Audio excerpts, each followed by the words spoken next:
Welcome to another video. In this video, I'll be continuing our discussion on areas between curves with another example, and then also moving on to areas that are crossing and areas with respect to y. Alright, so to start, let's start with another example to reinforce what we learned in the last video. So let's say if R is the region bounded by the graph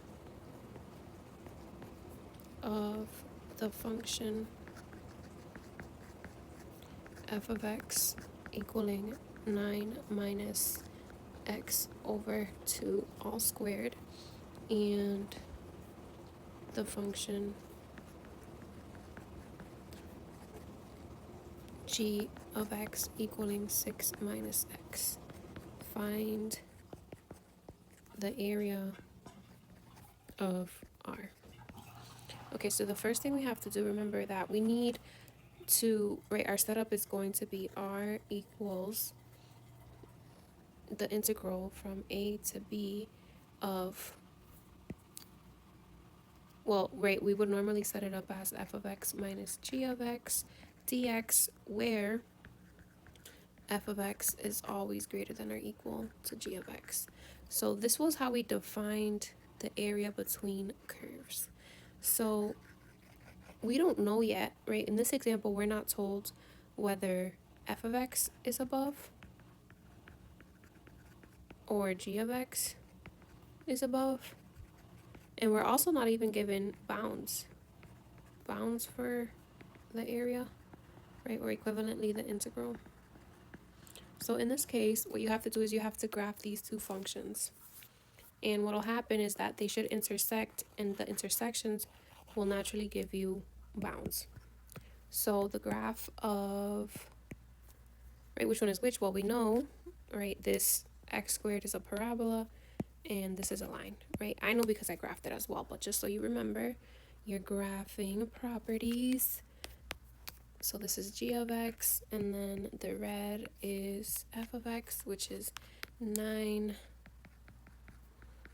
minus x, 9 minus x over 2 all squared. Right? Yes. So, right, now we know that the area, right, is naturally the area in between these two curves. So it's the area in between the red curve and the blue curve. So this yellow region is what we're calling capital R. So what's that equal to, right? We have to figure out our integral. How are we going to set it up? Right, so remember that we're integrating with respect to x, so we have x bounds. So we can see what are actually the bounds of this area. So, right, if you weren't sure, you could always just set the two equations equal to each other and solve for x. But thankfully we have the graph and we can see. So we're integrating from x is -2 all the way to x is 6. And then which one should we have as the first function, and which one should we subtract? Well, we have to see what y values are greater than what y values, because remember, f of x and g of x represent the y values. So we want to just focus on this region in here, right? The R region, because obviously, like, if you look before R in this space here g of x is greater than f of x, right? And then in the space we're interested in, the red curve is above, so f of x is greater than g of x, right? And then if we look beyond that, it switches again. So it really depends on where you're integrating. Just wanted to emphasize that fact. So since in the middle region, f of x is greater than g of x, right? The red curve is higher than the blue curve. We know that we do f of x, which is 9 minus x over 2 all squared, minus all of g of x. So make sure you put g of x in parentheses, so that way you don't forget to distribute the negative sign and you don't get errors. And this is the integral we need to solve, right? So after this is like, should be clockwork. The setup is what's mostly challenging in these problems. So we have to distribute the negative sign. So the negative x becomes positive x, and then we keep on going. So now let's simplify a little bit more, right? We can do the 9 minus 6 be 3 minus x. Wait, and I'm going to rewrite this as 1/4, right? Because 1/2 times 1/2 is 4, and then x times x is x squared, and then plus x dx. So then this becomes 3x minus 1/4 x cubed over 3. So I'm using the antiderivative formulas, plus x squared over 2, and I need to evaluate that at -2 and 6. So now we plug in 3 times 6 minus 1/4 6 cubed over 3 plus 6 squared over 2 minus, and then that's going to be, now I got to plug in -2 in for x, so this is 3 times -2 minus 1/4 -2, make sure you put that in parentheses to not make a sign error, plus -2 squared over 2. And that gives us 64/3 when you simplify all of that. So that is the area of R. So now let's talk about finding the area of a region between curves crossing. And this means like the curves intersect with each other and create more than one area. So they cross, like we saw here, like let's say if we wanted to integrate this from -6 to 6 instead of stopping right here, right, then R would also include this area in here, right, the area in between the curves, in between -6 and 6. So notice that on these curves, g of x is greater than f of x, and on this area, as we saw, f of x was greater than g of x, so it switches. So that's what we mean between curves crossing. Okay, so let's talk about how do we address that. So I'm just gonna formally write this out. So let f of x and g of x be continuous functions over an interval a comma b. Let R denote the region between the graphs of f of x and g of x and be bounded on the left and right by the lines x equals a and x equals b respectively. Then the area of R is given by a equals the integral from a to b of the absolute value of f of x minus g of x dx. Right, so basically just how we in the last time, remember when we were doing integrals, when we had an absolute value, we broke up the integrals based on when it was negative and when it was positive, right? So when we do this, we need to break up the interval a comma b and evaluate several integrals depending on which of the functions is greater on what interval, just like I had mentioned earlier when we looked at how g was greater than f on this side and f is greater than g. This would call for an integral from -6 to -2, and then the integral from 2 to 6 that we did. Okay, so let's do an example. So example, if R is the region between the graphs of f of x equaling sine x and g of x equaling cosine x over 0 to pi, find the area of R. So remember, for all of these problems, we need to figure out which function is greater than the other. So we have to look at the graph first. So let's graph this. So, right, so let's just label this graph. So remember that sine starts at the axis. So this green one we know is sine.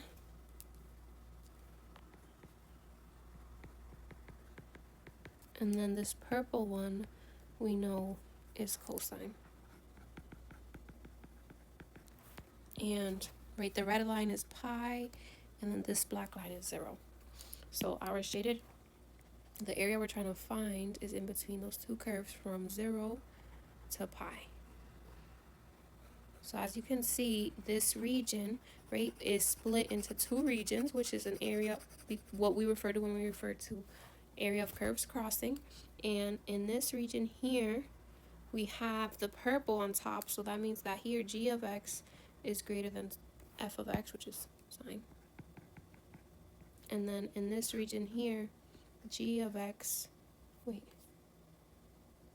on. Yeah.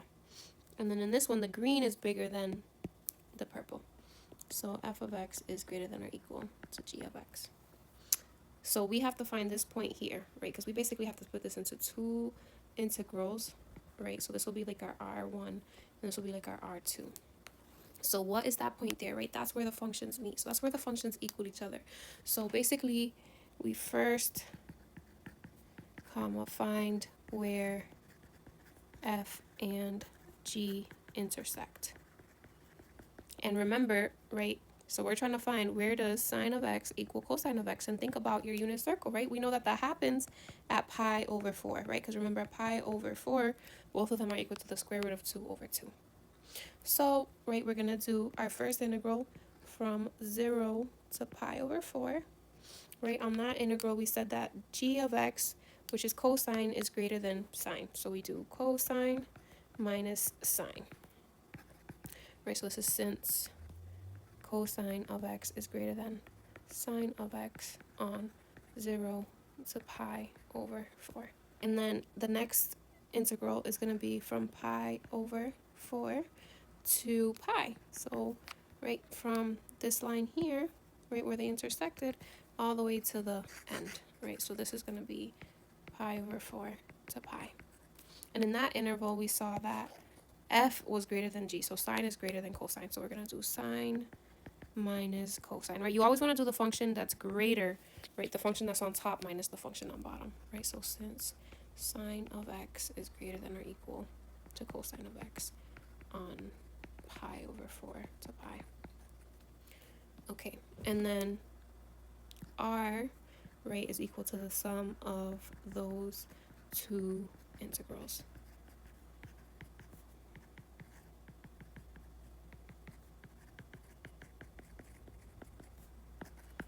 Right, so we can integrate that. The integral of cosine, remember, is sine of x, and then the integral of negative sine, remember, that would be negative cosine times a negative becomes a positive cosine, and that's at 0 and pi over 4, plus the antiderivative of sine we know is, right, that's negative cosine, and then minus the antiderivative of cosine we know is sine, and then that's going to be at pi over 4 to pi. Right, so we plug all of that in, and we end up with, right, on this side we have square root of 2 over 2 plus square root of 2 over 2, right, because we know at pi over 4 those both equal square root of 2 over 2, and then sine of 0, right, is 1 plus cosine of 0 is 0, so that's the first one, and then we move on to the second one, right, and then we plug in pi, and we know cosine of pi is -1, so that becomes a +1, and then sine of pi is 0. And now we plug in pi over 4, which we know they're both equal to pi over square root of 2 over 2, right? Square root of 2 over 2. So this becomes, if we add these together, square root of 2, and then distribute this negative sign, -1, and then we have a +1, and then we have negative root 2 over 2 minus root 2 over 2. It's going to become minus, oh, but we have this negative sign. See, this is why you have to be careful about distributing. So this becomes positive root 2, right? So then these end up canceling, and we end up with 2 root 2's, right? So that is the area of that region.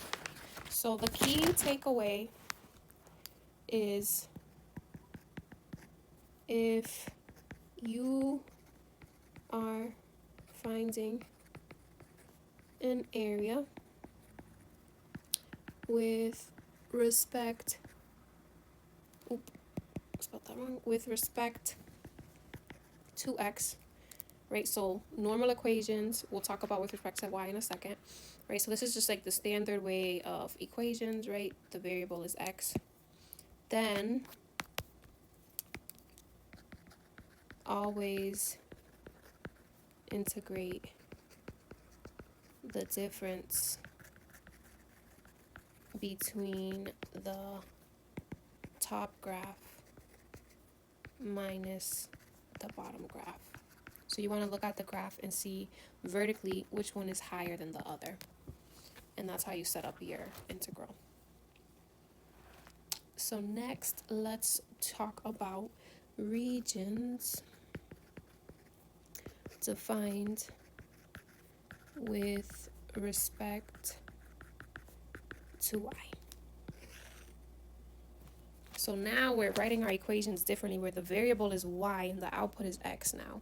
So let u of y and v of y be continuous functions over an interval c comma d, which we write it c comma d instead of a b, because now we're emphasizing that these are all y values, right? The variable we're dealing with is y, such that u of y is always greater than or equal to v of y for all y in that interval. And this symbol here, if you haven't seen it before, just means in.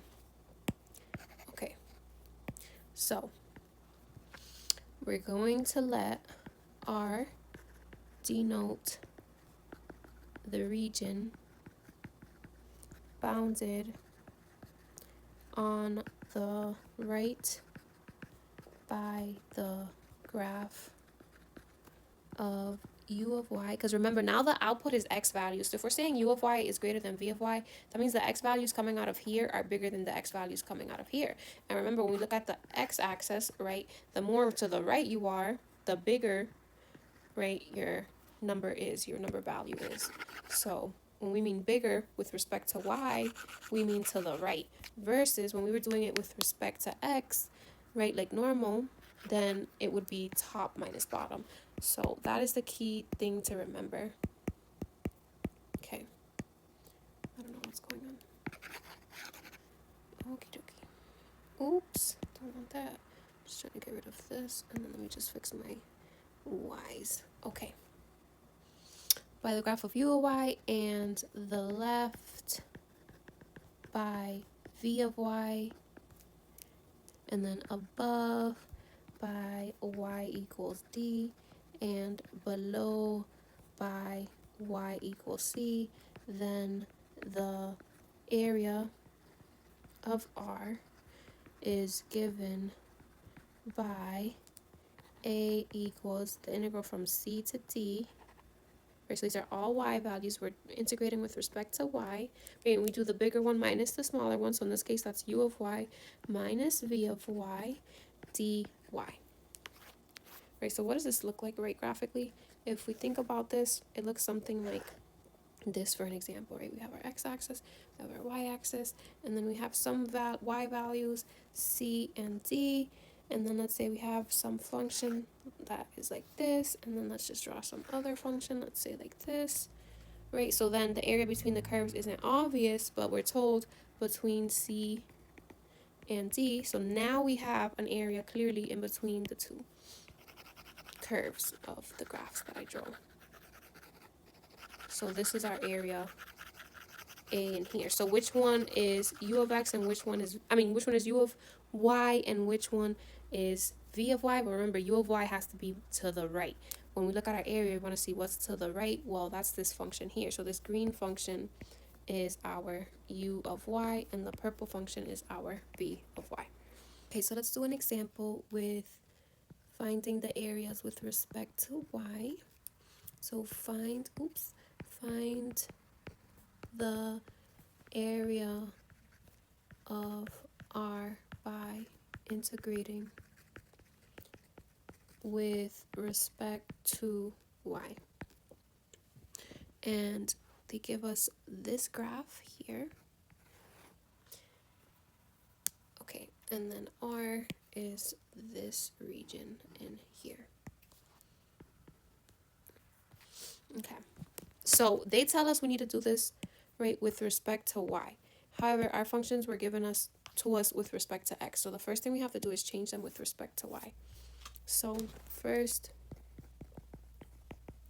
express the graphs as, I should say the functions as functions of Y, right? So we want the Y to be the input variable and X to be the output variable. So we have, right, Y is X squared because we had f of X is X squared. So we take the square root of both sides and that gives us that one. And then we had Y is equals to 2 minus X, right? Because G of X was 2 minus X. So then I'm going to subtract 2 from both sides and then multiply by -1, right? So everything changes sign. So these are the two functions that we're working with for our integral. And then remember, we need to find the bounds from the graph, right? So the area we're trying to find is this one in here. And remember, we're using we're using X values as our output. So when we're comparing, right, we want to see which one is to the right, we want to see which one is on the right of the region. So that's the line here. So we have that 2 minus Y is always greater than or equal to square root of Y. And what are our bounds? So then we want to see what are our bounds, right? So we have to be careful. So remember, right, if I'm going to set up an integral, right, where I want the function that's greater and I want to take away the function that's smaller, which we already figured out that, right, this is integrating with respect to Y. So remember, these are Y values here. So we have to find out what are the Y values we need as our bounds. Well, when we look closely at our area, right, it's from here to here, right? So the x-axis, that's Y equals 0, and then this right here is Y equals 1. So we're integrating from 0 to 1. So it's always important that your bounds match the variable you're integrating. So if these are Y value, if you're integrating with respect to Y, these should be Y values. If you're integrating with respect to X, like we normally do, these would be X values. Okay. So let's do this thing now that we have it set up. So again, the setup is the hard part for these problems. You want to take your time with that. Once you get it set up, the integration is not bad. So let's start simplifying this integral. So I'm going to start by just removing my parentheses. So I have 2 minus Y minus, remember we always want to change roots to fraction exponents, and then we just do the power rule. So this becomes 2Y, remember we're integrating with respect to Y, minus Y squared over 2 minus Y 3/2 over 3/2. And then that's going to be at 0 and 1. Right, so when I plug in 1, I get 2 times 1 minus 1 squared over 2 minus 1 to the 3/2 divided by 3 over 2. So that's going to become 2/3. And then I'm a minus. If I plug in 0 to all of this, it's all going to be 0. And so then what I'm left with is, right, we can get a common denominator. So this is 12 over 6 minus 3 over 6 minus 4 over 6, right? We need a common denominator to subtract fractions. So 12 minus 3 is 9, minus 4 is 5, and then we keep that common denominator. So this is the area that we were trying to find. So really, the setup is what matters, right? If you're doing it with respect to Y,